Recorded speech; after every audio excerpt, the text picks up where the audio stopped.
Yeah, you know, Carlos, the organized rally actually kicked off at about 5:30 here tonight, wrapped up a little after 9:30, and I got to tell you guys, it was 4 straight hours of folks grabbing the microphone, venting their disdain, of course, and frustration, not only of the verdict, but of Mehserle and law enforcement in general.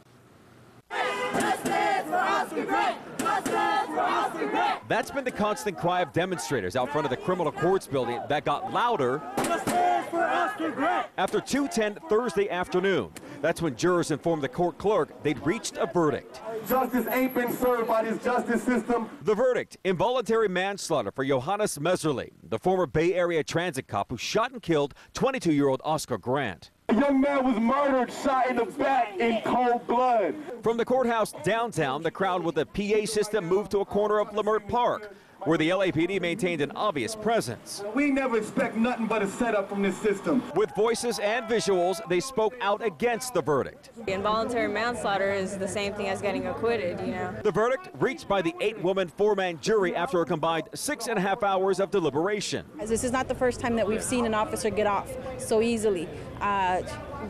Basically shot the guy in the back of the head, the young man, Oscar Grant, father of a young kid, and just got away with it. Involuntary manslaughter, the high school teacher calls a slap on the wrist for the 28-year-old Mehserle that will eventually stop stinging with time. You know, cops are able to do whatever they want, basically. They're able to go into these communities, harass, brutalize, and even kill people of color. However, the wounding message the verdict sends to society, those here believe time is incapable of ever healing. There's an immunity among police within this country, you know, like there's no accountability, and we see this across the board.